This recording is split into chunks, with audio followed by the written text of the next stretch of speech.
Major support for these broadcasts is provided by the CUNY TV Foundation, New York Community Bank, Kilroy Architectural Windows, New York's window company, Capital One Bank, Perfect Building Maintenance, Chase Commercial Term Lending, Geneva Burns, Giantomasi and Webster, M&T Bank, the Wickoff Group, Chelsea Lighting, Greenberg Traurig, LLP.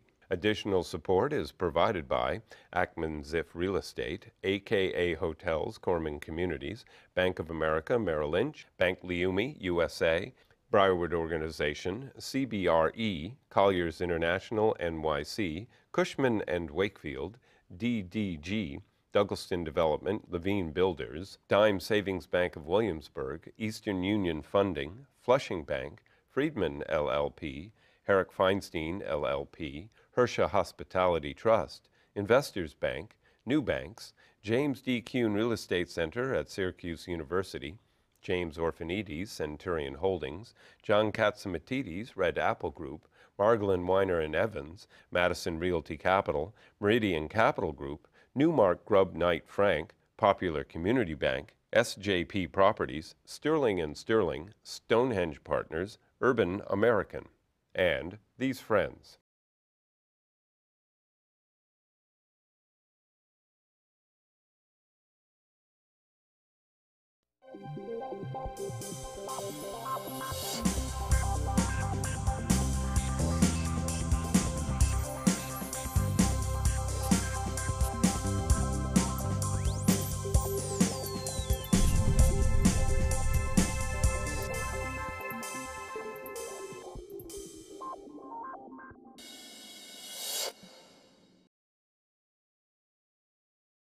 It's condomania. All of a sudden, everything being built in New York City is new multifamily rentals and condominiums. So who's there? Who's lending to them? Who's building them? I've brought together the guys who understand that market. My guests today include Joe McMillan, who's the CEO of DDG, David von Spreckelsen, who's the president of Toll Brothers City Living, Carl Seuss, who's the Vice President, Group Manager, Team Leader at M&T Bank. And last but not least, Scott Alper, who's a Principal at the Witkoff Group. So, Mr. Alper, you got a couple of projects out there. We do. So, how do you see the market? I mean, you opened up Charles Street when? 4 weeks ago? We opened up Charles Street 4 weeks ago. We're seeing tremendous velocity. We're big believers in the high-end for sale market in Manhattan. You know, that's why I put the high-end guys next. Okay, you and me. Okay, you know, McMillan over here, he believes that over there. Von Spreckelsen, you know, he's the discount guy. Someone's got to finance. No, I don't want to say that. And in the dark. Here. No, and in the dark. But you know, he has both sides. But the high end is really hot, right? It is really hot, and we're big believers in the market. We're seeing, you know, it's not, our buyers are not all foreigners. We have very limited amount of foreigners, mostly domestic and mostly New York City buyers. So, which is a good statement to the market. Any idea where they're moving from? A lot moving from the Upper East Side, Upper West Side, some upgrading within the downtown area. Some, you know, where they're going to be empty nesters in the next couple of years and decide now kids are going off to college, they want to move downtown and, you know, they want luxury. And now, what are the prices? I mean, how much of, how big are the units? What are the prices in general? At Charles Street, our average size unit is about 2,200 square feet. So we're talking about a large unit. Yeah, and our average sales price is probably about $8.5 to $9 million. So there's poor people, 8 to 9. Yeah. Now, the question that I said prior to you arriving before the call is are these people financing it? How are people paying for these units? What do you see? Both? Well, we're seeing, I mean, we ask people, obviously we're not giving any mortgage contingencies at all, but we ask people how they intend on. Most of them are all cash buyers. Now, that doesn't mean that they won't finance it. You know, we have the ability with some of our lenders that do end loans to lock in 12 to 18 months in advance of closing. Now, we're not delivering for 2 years. So you're saying, and I'm going to ask Joe a question also, these units that you opened up the sales office, you're not going to be able to deliver these for 18 to 24 months? 24 months from, approximately 24 months from now, we'll deliver. And how much money do they put down? 20%. 20%. And the bottom line is just, you know, inventory numbers. You know, in New York City with the high-end condos, you know, it's incredible the demand that, that's shown for these high-end units. Right now, the demand outweighs the supply. So there's a lot of money out there. There's, where else are you going to invest money? Well, the inventory compared to '05, '06, '07 is probably 10% of what it is. I don't. You think it is that way, Joe? The The inventory is so much less, I agree. The inventory now, even for luxury. for luxury, the inventory will change obviously over the course of the next 3 to 4 years. But inventory right now is at historical lows, and we, similar to Scott, like the luxury market, high end, I'd say 2,000, 3,000, 4,000 and up is kind of where we're spending our time. Price per foot Price per foot. and size of apartments. Size of apartments, it depends on the project. We have a project not too far from Scott's, the Meatpacking District, where we did about 1,400 square foot on average, slightly different price point, where those units are. Did you give them a coupon that they can go to the Apple store next door? It's not too far away. Well, maybe we'll give them iPads. when they Okay. move in. Yeah, when they But, move Right. but we sold out 90% of that building from October to January. And so if you look at 8 week sales, 9 weeks, we sold 90% of the building. Now, what about your last project, the one on Second on Lexington Avenue? How long did it take to sell out and your prices? The terrain at 65th and Lex, we sold out. There was only 22 units. We sold 21 of them. The penthouse we're not really showing yet, but the first 21 units we sold out in probably 6 months. Did a lot of price increases, and we averaged there about $2,500 a foot. And what's the size of the units over there? I would say on average we're about 2,200. So on the luxury market, which is what the three of you had, because on this project, the size traditionally is a minimum of 1,400, but closer to 2,000 square feet, and it can go as high as 4,000 square feet, would you say? Yeah, I mean, we have units up to 5,500 square feet, and we have people buying combinations that get north of 6,000 square feet. Now here's the question that I posed last week at the symposium, and I'm posing it again. I remember when people were buying from floor plans, and that's what people were buying from. Back. So it's floor plans, and are you delivering to them an apartment which has rooms, or are you giving them a shell? I mean, that's really, because people want square footage, they want a location, and, people want to, if they're spending this type of money, they're going to want their own new kitchens or vanities or upgrades or something like that. What do you do? We deliver, fully finished, very well detailed high-end homes. We do not deliver white box. Some developers do, but that's not our business model. If a buyer wants to customize after the fact, then that's So you're entirely- delivering the finish. And what about you? We're delivering a finish. We think it's from a developer standpoint, being in the custom building business is a disaster. I mean, you never get done with a project if that's the case.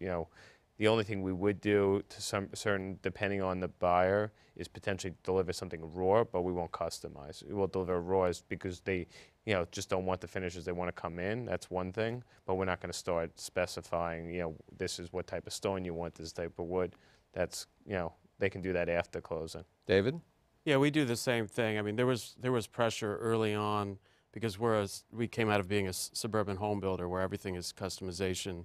And so early on, they said, you got to give people choices. I said, you can't do that in New York. You give people choices, you'll never finish the project. So we deliver fully built out. As a bank, how do you like it? Do you want them to be finished out, or?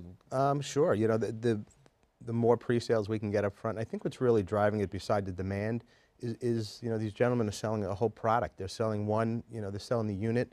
They're selling a fantastic and superior amenities product.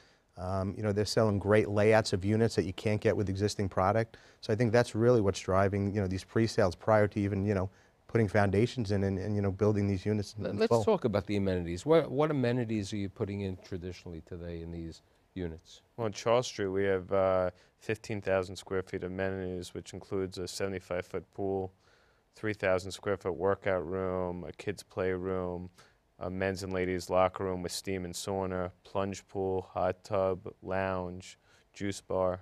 So really creating a superior amenities package, because we feel from a health standpoint, that's what people are looking for today. They're not looking for the gimmicky stuff of, cinema rooms and this. They'll watch movies in their own apartment. you know, but an event space or a lounge where they can host it, you know, if they can't fit people in their apartment, they can have a dinner party or something, I think is good. But it's more people are very health conscious now. So we feel delivering a superior, you know, amenities package, including those things, are what people are, you know, we're seeing is what's in demand just by how it's being well received at Charles Street. Selling a lifestyle, really. Correct. We're selling a lifestyle. If you look at our buildings, it's very lifestyle focused, design focused. We have our building in Meatpacking District. We have a complete fitness center. We have a locker room. We have bicycle storage. We have tenant storage in addition to storage they may have within their unit. You have a fresh direct locker also? We do have a special locker where you could have, you know, things stored. We did not do a pool, but we provided most other amenities you could want. What about you, Dave? Really depends on, you know, the location, the size of the building. The Terrain, which was a boutique building on the Upper East Side, just had room really for a fitness center and a wine cellar. It's going to be a beautiful wine cellar. I think it holds 100 bottles for every resident. But 400 Park What about Avenue. a separate storage? Because, you know, that's always a We do. situation that you need the storage room for the suitcases and other products. Yeah, we have storage in the basement there that comes with each unit. So we only needed to do 22 spaces, so we were able to do that there. But at 400 Park Avenue South, which is a much bigger building, we have the pool, we have the locker rooms, we have the sauna, we have the media room, we have the simulated golf. We had a very large space, which we're also sharing with Equity Residential because they're doing the rental piece.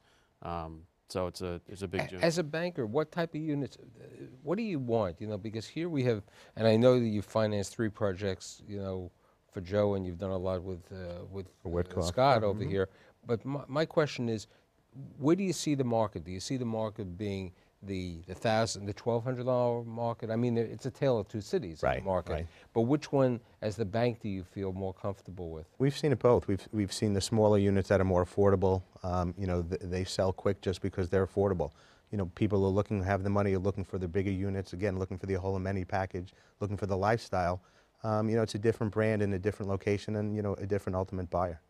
Right, but with regard to the buyer, you probably, when they're selling their units, you know, to the dollar volume people, these people, if they're getting a mortgage, they're getting the mortgage from their private banking division or they're getting it from their line of credit, or it's a different case. In addition, if you look at the tax rules, anything, any mortgage over $1 million is not deductible.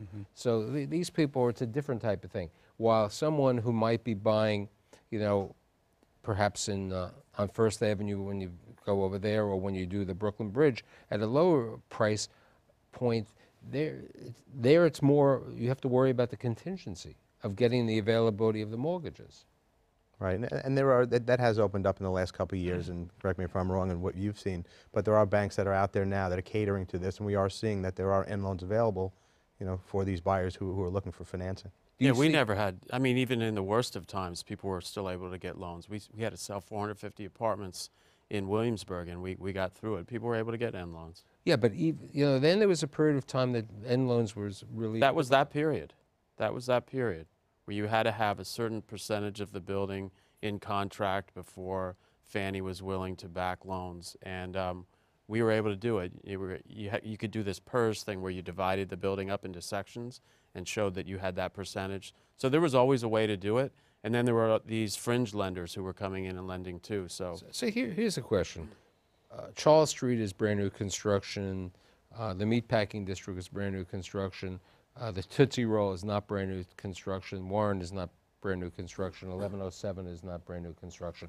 What are people, are there different buyers for each different type of thing? Do you see a different type of purchaser? We don't necessarily, I mean, we see different buyers based on location, not necessarily product type, because at 1107, we're creating a very similar amenities package to 150 Charles. It's just a different location. One's parkfront, one's waterfront, you know, one's closer to transportation, one's, you know, more of a destination. But we don't see someone that says... How big are the units going to be at 1107? 1107, they'll be about 2,000 square feet. And we don't see necessarily a different demographic. You might, you know, someone that, my point is, if I built Charles Street at 1107 or vice versa, I think I'd get the same buyers because it's really location. Now, my question is, and I remember this, and a couple of years ago when you were on the show, people would go when there was the glut of condominiums being built. People would go when they bring a brochure. They travel around the city and bring different brochures. Today, do you see how when a person goes to that apartment, how quick is their decision? Oh, It's very fast. It's It- wild. It may not, that apartment may not be there if they wait and come back a day or two later. I mean, I'll give you a statistic is that typically in a sales office, it's usually a 1 in 25 hit ratio. A very good sales process is a 1 in 15 hit ratio. At Charles Street, we're seeing a 1 in 5 hit ratio. So, and you're seeing guys come in and make decisions on the spot, sending contracts out, contracts back in 3 days, 4 days. With 20% down. With 20% down, because they know. We've had guys that come back 3, 4 days later, units gone, like Joe was just saying. We saw similar numbers, 1 in 4, 1 in 5 at the meatpacking district, and the deposits, contracts came back very quickly. Now, besides the 20%, does somebody have to put up more money later on? Or is it 80% to close it? Yeah, it's 80%. For us, it's 80. I don't know. But We did 15% deposits on that project, but then the other 85 is at close. Now, how hard, you're building on Park Avenue. What are the units going to be over there? This Park Avenue South. No, aren't you also building up? And 89th Street? Yeah, 89th Yes. Street. That's going to be another boutique building. There's only 11 units. Full floor? At least a full floor. There are duplexes and triplexes. So it's a 18-story building, but only 11 units. There are large apartments, obviously, wine cellar again, fitness center, and we'll be north of what we did at the Terrain. Here's an interesting thing. I think 15 CPW was one of the limestone brick buildings, coming out that way. And yes, the other day I was on 79th Street, and I saw Brodsky's building at 135. Are you seeing people want the brick limestone, or what happened to the glass buildings? We like masonry. We like masonry and glass combinations. We have not done all glass box. In our opinion, there has been a shift back to masonry from the glass box construction, and all of our projects in the pipeline have some significant component of masonry to them. David? Again, it depends on the location. We have gone more towards masonry recently, but Brooklyn Bridge Park, where you're on the water, that's mostly gonna be glass. glass, Mostly right. glass, yeah. We've seen, like Joe said, we've seen people like Charles Street, and when we first designed the building back in 05, 06, glass, right? it was much more glass. And the final version is much more brick and glass, because we think people just don't want to live in a fishbowl. People want privacy.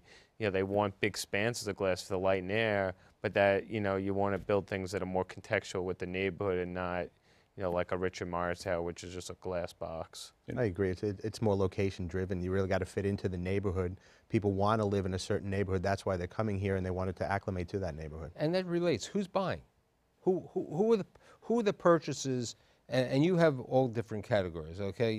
Here I really have more on a luxury market, with the exception of the Miraval, or also really the high-priced luxury. Who's buying the lower price units, and who's buying the more expensive units? All three of you. The lower price are mostly New Yorkers, maybe moving up a little, change in lifestyle where they're now married or had a kid or whatever. They had to move for some reason. They're buying not for an investment, they're buying to live there. The higher end stuff, we're seeing more foreign buyers, pied-à-terre buyers, and they may or may not be, living in the building. Joe? We've seen a lot of New Yorkers buying, or metropolitan area New Yorkers. They may have a home in Connecticut, they may live on Long Island, they may live in New Jersey, they want a home here. We have seen some foreigners buy, but I'd say 80% of our buyers have been US based. We've seen the same as Joe. I mean, I think I have, out of all the units we've sold at 150, 2 foreign buyers, and maybe 4 outside of the tri-state area. Now, 5. where are the foreign buyers coming from? We have one foreign buyer from London and one from France. So how hard is it to build a new development today? How hard is it to find land today? It's tough to find land at prices that make sense. I mean, that's part of why we like the luxury market, besides feeling that it's supply constrained right now, it's deep, is you're playing for the most part, it's a high margins game. So market moves, you still have margin to play with. Where I'll call the commodity product, if you're playing for $200-300 a profit, that market, if anything happens in the market, that $200 to $300 margin evaporates overnight. So that's why we're not a big believer in that tight margin. As a banker, which market do you like? Again, it depends who you're dealing with, where the property is, but with the prices of land right now, it doesn't make a lot of sense a lot of times to do a rental, so you really need to do the high-end market just for the property to make sense and the development to make sense. Now, here's my question. We know who these two guys are, and we have a publicly held company over here, so we have a different case. How are you looking at a person, because pro and con, 2013, a lot of new developers think they are they're very competent. They don't have the deep pockets, they don't have the experience that we have over here in the three of them. How are you looking at these new kids on the block who say, hey, I built this residential business. I know the residential market.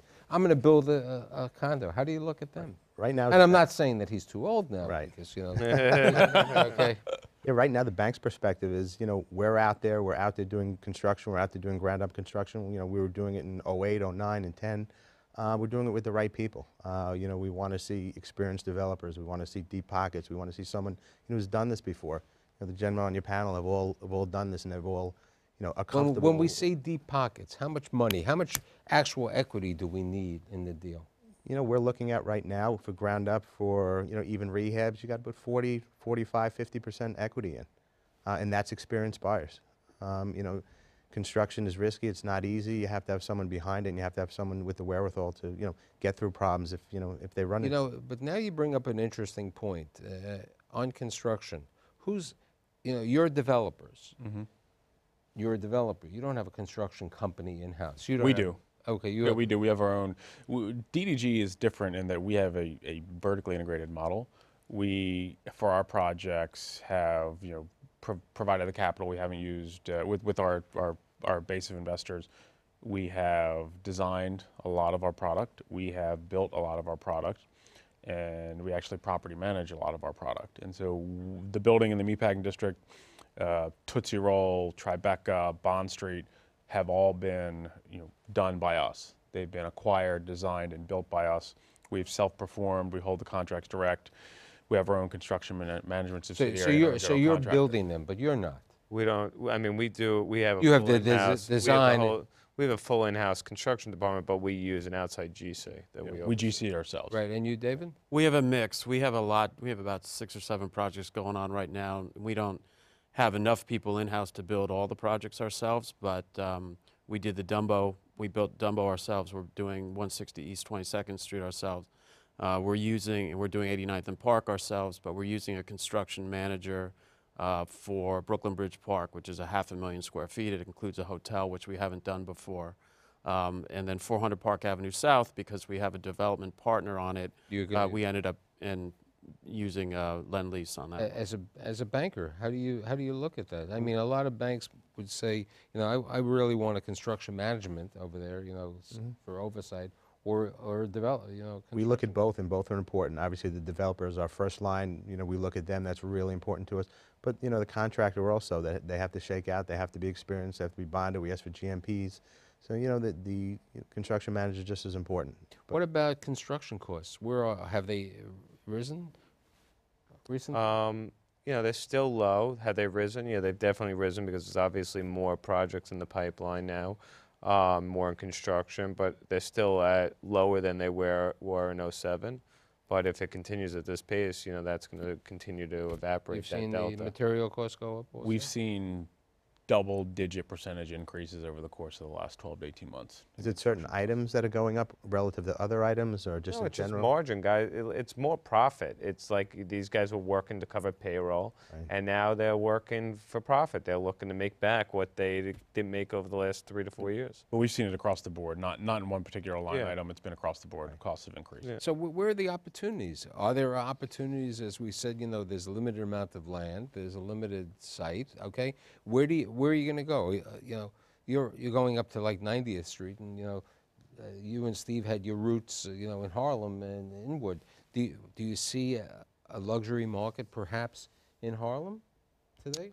You know, or Inwood or something like that? I mean, we haven't spent any time really up there. We've looked at a couple projects over the years up there on new construction up in Harlem. Lately, we got our Yeah, because Brickman's deal, you know, hadn't done well with the museum. It's taken them a long time, and I'm not sure, you know. And on the Upper East Side, the Azure, it's taken them 4 years to be at 70%. What about you? We're looking in most neighborhoods in Manhattan, and we are looking in Brooklyn as well. Those are the two markets that we know. In addition to our San Francisco, which you and I've talked about, we have a large presence in San Francisco, but in New York, it's Manhattan and Brooklyn primarily. David? And we like the traditional residential neighborhoods, whether they're in Brooklyn or Manhattan, not looking in Queens at this point. And we are potentially willing to go up north in Manhattan. We're looking at a site at 110th Street now. On the west side? Central Park North. What's the address? It's a gas station right now. I know it's widely marketed. Right, but that's a question of the fringe, you know, because I remember Athena did the deal on Central Park North, and they did rather well over there. all the way you know, up on 110th also, so you know, with the Cathedral Parkway and that situation. I mean, you were visionaries in Brooklyn, you know, in Williamsburg. Do you think you'd go back to Williamsburg? Well, I mean, for the right site, possibly. The numbers are getting out of control for land, but most people right now in Williamsburg are doing rental. So if I found a nice condo site, about 100,000 square feet, where I had about 80 units, I would contemplate it, but the price would have to be right. Since you live in Brooklyn, you know, and people are talking today about the WIC, okay? You know, they're talking about different sections of Brooklyn. Would you think that you ever see a Toll Brothers go into the WIC? Not anytime soon. You know, we had mixed results in Williamsburg when we were in there earlier than most. So we're gravitating towards quality at this point. I think we're looking more in Manhattan than anywhere else. What about Greenpoint? Any thoughts on Greenpoint? We looked in Greenpoint for a period of time. But we haven't done anything in Greenpoint. We looked more in Williamsburg and other neighborhoods in Brooklyn. Now, you, I know, have a New Jersey division, so it's a different case. Have you guys looked in New Jersey? We have not. We've not done resident. We've done office and commercial in New Jersey, but not residential. What about Lower Manhattan today? What's your thoughts of? I'm talking the financial district. I'm not talking about Tribeca or Soho. I'm talking about truly the Lower Manhattan, I mean, like what Rose is doing, you know. Yeah, I mean, we're building a rental building down in the financial district. We're not doing for sale product. We have done for sale. We did 55 Wall back in 05, 06, but now we're doing 80-20 by the old American Stock Exchange. So, in conclusion, I'd say that the condo market is back.